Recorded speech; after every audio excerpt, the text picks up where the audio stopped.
Variety आपकी subsidiary book. Subsidiary book में 4 चीजों का कॉम्बिनेशन होता है। Purchase book, purchase return book, sales book, sales return book. आपने कोई भी माल परचेज किया उसको परचेज बुक में लिखो। आपने माल सेल किया आपको उसको सेल्स बुक में लिखो। आपने जिससे माल खरीदा लेकिन अगर किसी डिफेक्ट की वजह से आपको माल रिटर्न करना है तो कहां लिखोगे? परचेज रिटर्न और सेल्स रिटर्न बुक। अब ध्यान दो, परचेज बुक में क्या है, सेल्स बुक में क्या है। हम जिससे माल खरीदते हैं, एग्जाम्पल के तौर पे आप बीच में हो जाओ, ठीक है। आप किसी से माल खरीदोगे और वही माल किसी को बेचोगे, यही लॉजिक है। माल खरीदना है, माल बेचना है। जिससे आप माल खरीदोगे उसको हम लोग क्या बोलते हैं? सप्लायर। क्या बोलते हैं हम लोग? सप्लायर। और जिसको आप माल बेचते हो उसको क्या बोलते हैं हम लोग? कस्टमर। तो बेटा परचेज बुक में किसका नाम आएगा? सप्लायर का नाम। और सेल्स बुक में किसका नाम आएगा? कस्टमर का नाम। परचेज बुक में किसका नाम आएगा? सप्लायर का नाम। सेल्स बुक में किसका नाम आएगा? कस्टमर का नाम। फिर वही परचेज बुक में किसका नाम आएगा? सप्लायर का नाम। सेल्स बुक में किसका नाम आएगा? तो परचेज बोला तो सप्लायर, परचेज बोला तो सप्लायर, सेल बोला तो कस्टमर, सेल बोला तो कस्टमर। डिफिकल्टी? अब मैंने माल खरीदा, मैंने माल खरीदा तो मैं जब माल खरीदूंगा तो मेरे पास माल आएगा कि जाएगा? आएगा। सिंपल, माल आएगा तो वो जो माल लेकर आएगा साथ में अपने लिए क्या आएगा? रसीद लेकर आएगा।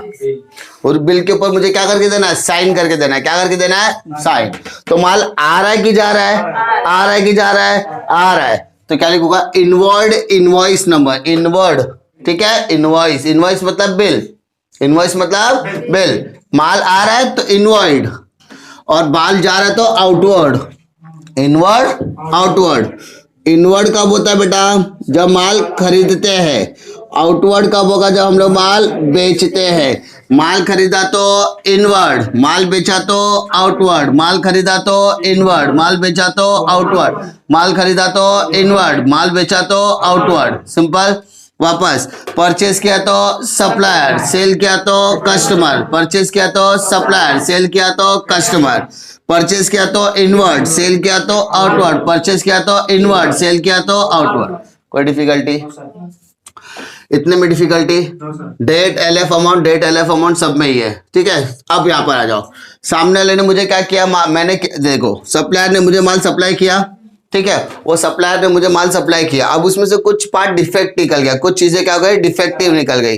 तो माल मेरे पास रखूंगा क्या? नहीं।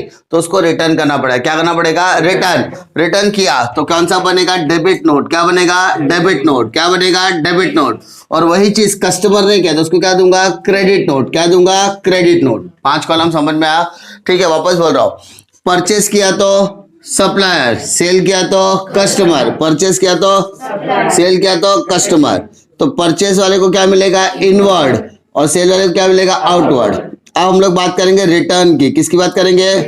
रिटर्न मतलब सप्लायर को माल रिटर्न किया तो हम लोग क्या बनाएंगे? Debit note. क्या बनाएंगे बेटा? Debit note. और इधर क्या बनाएंगे? Credit note. तकलीफ हाँ है ना?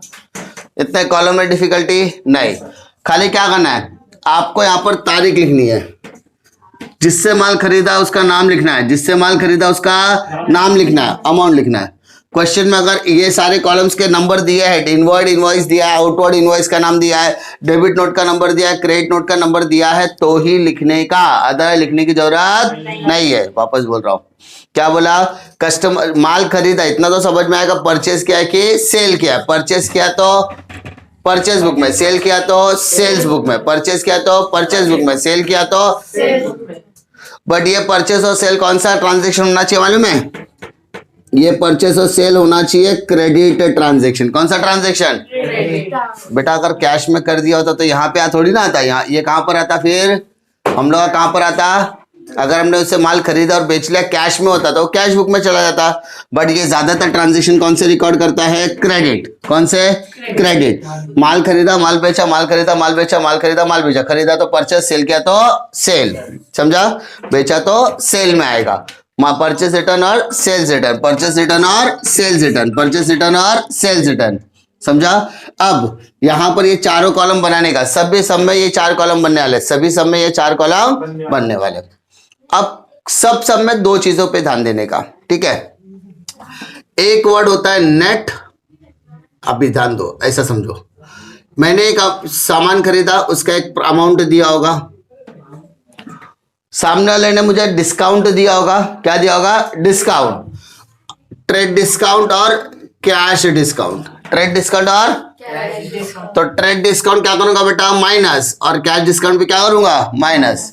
तो प्लस माइनस करने आता है ना, ट्रेड डिस्काउंट भी हम कैलकुलेट कर सकते हैं, कैश डिस्काउंट भी हम कैलकुलेट कर सकते हैं।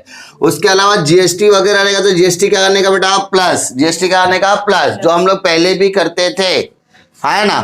अब ये सारी चीज करने के बाद हमें जो अमाउंट मिलता है वो होता है नेट अमाउंट। क्या होता है बेटा?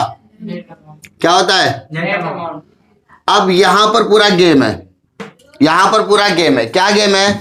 ये जो चीजें मैं यहां पर लिख रहा हूं सभी के लिए अप्लाई है।